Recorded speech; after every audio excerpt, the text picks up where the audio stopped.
ರೀತಿಯಲ್ಲಿ ವಿಷಯನ ನಮಗೆ ತಿಳಿಸ್ಕೊಟ್ಟಿದ್ದಾರೆ. ನಾವು ಸಹ ಅದನ್ನ ಗ್ರಹಿಸಿದೀವಿ ಅಂತ ಹೇಳಿ ನಾನು ಭಾವಿಸ್ತೇನೆ. ಬಹುಶಃ ಈಗ ಇಲ್ಲಿ ನಡೆದಿರ್ತಕ್ಕಂಥವ್ರು ಪ್ರತಿಯೊಬ್ಬರು ಕೇಶವ ಮೂರ್ತಿ ಅವರು ಹೇಳಿದಂತ ಮಾತುಗಳು ಎಲ್ಲರೂ ಕೇಳಿದಿರ್ತಾನೆ.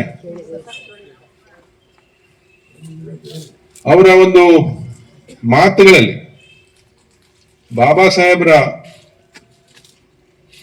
ಸಂಪೂರ್ಣ ಜೀವನ ಚರಿತ್ರೆ, ಬಹುಶಃ ಅವರ ಒಂದು ಬಾಲ್ಯದಿಂದ ಯಾವ ರೀತಿ ತುಳಿತಕ್ಕೊಳಗಾದ್ರು,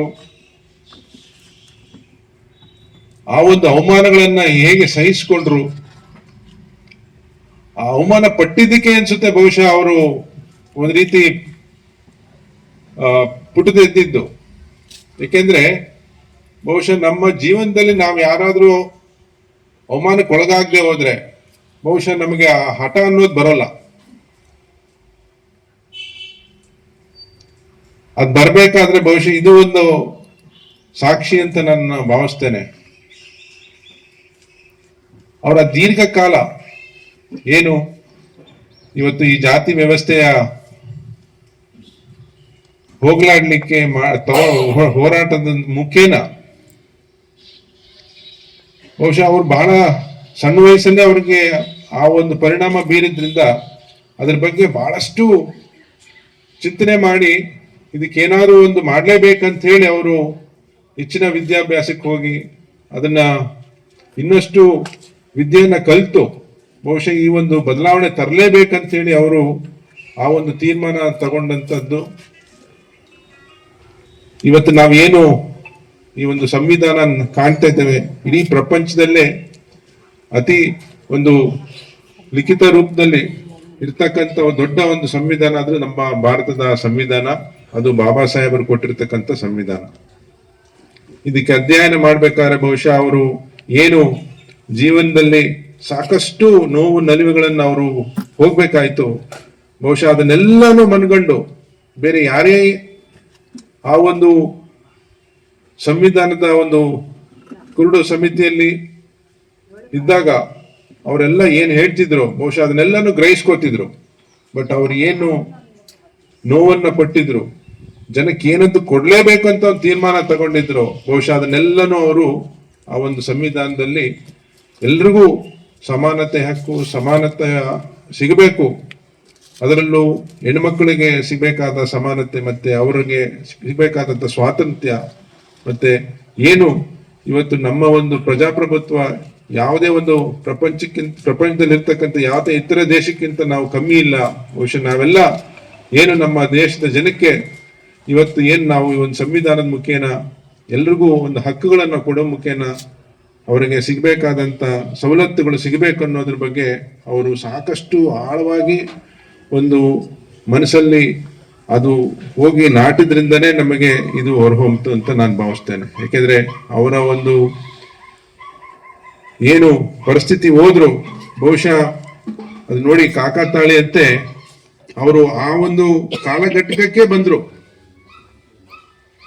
ಬಹುಶಃ ಹಿಂದೆ ಇದ್ದಿದ್ರೆ ಬಹುಶಃ ಅದು ನಮಗೆ ಸಿಗ್ತಿರ್ಲಿಲ್ಲ, ಆಮೇಲೆ ಬಂದಿದ್ರು ಬಹುಶಃ ಅದು ನಮಗೆ ಈ ರೀತಿಯಾದ ಫಲ ಸಿಗ್ತಿರ್ಲಿಲ್ಲ ಅನ್ಸುತ್ತೆ.